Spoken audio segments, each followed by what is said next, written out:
We do not see things as they are, we see them as we are. That is an ancient saying, but it remains true today. For example, most folk seldom visit a hospital. When they do, it is like going to an alien planet. For the physicist, in fact for us all, says Einstein, we all live in a relative universe where what you see depends upon where and when you are. I'm going to be looking at things through 6 different sorts of spectacles, a different type of folk. They are a hard-nosed natural scientist. Then I will be looking at a biologist, then an anthropologist, then a sociologist, then a historian, and finally, last but by no means least, as an ordinary person living day by day with laughter and tears, occasionally engrossed, occasionally mundane things, occasionally in danger, experiencing all manner of situations and meeting all sorts of folk. So let's take these in turn. Firstly, then, the natural scientist. I am stardust, and so are you. I am a 2-meter high sack of impure water under slight pressure, and so are you. But here is the amazing, the astonishing thing, that this sack of impure water under slight pressure has ideas, has thoughts that neither moulder nor rust. I believe that you also are self-aware and that you also have ideas. And this particular sack is trying to communicate these ideas into you. That is an astonishing and astounding thing. Moving on now to the biologist. I am an ape, and so are you. I am a hairless ape, a naked ape, according to the biologist Desmond Morris, at least reasonably hairless ape. But I'm more than that. I am a multitude. I am many things.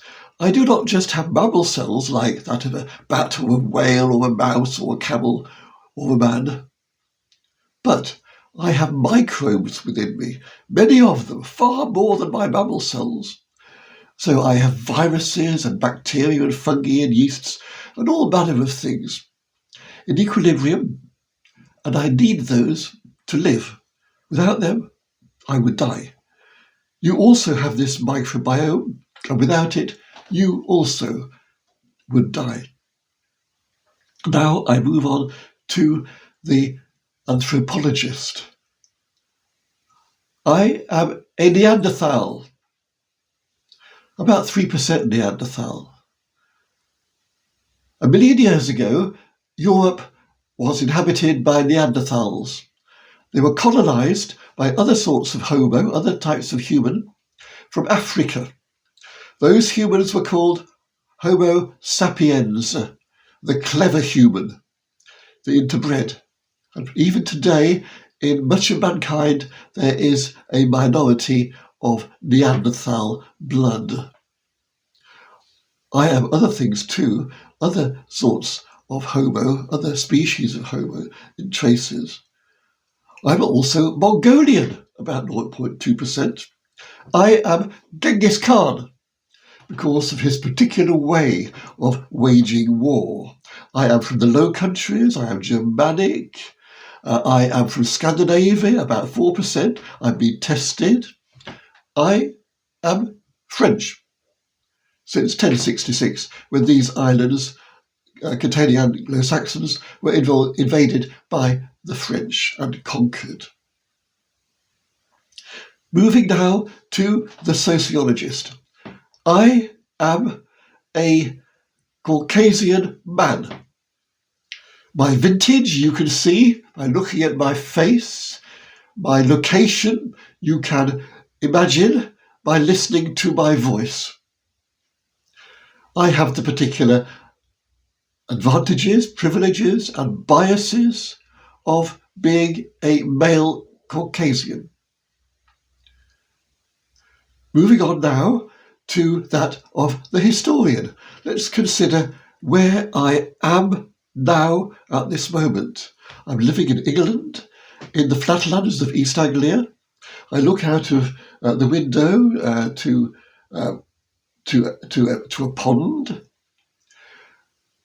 1,500 years ago, I would have been at the seaside, and the local town of Beccles was a port, a big port for catches of herring, very heavy catches, and many of those herring were sent to London.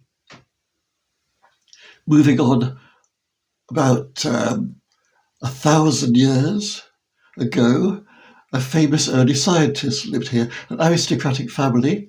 He was called Francis Bacon. He was one of the earliest followers of the inductive scientific method, in which you believe that you see a pattern and you make hypotheses from that pattern. He felt that food would last longer and be safe to eat if it was kept cold. He took a dead chicken, stored it in snow for 3 days, and ate it to test it as a human guinea pig. He died of an infection, but he died, it is thought, because he himself was cold. He'd become too cold during his experiments, rather than being infected by the chicken. His notion, in fact, his speculation, was sound. Another famous scientist lived here only a century or so ago. She was a girl who went to the local grammar school. She was called Dorothy Hodgkin. She was only one of 2 girls who were permitted to take advanced level chemistry at that time. And she went on to win a Nobel Prize in chemistry in 1964. Well, I've been going on a bit about how I think and what's happened to me in my life. I have kept a commonplace book for about 50 years called Winning Words.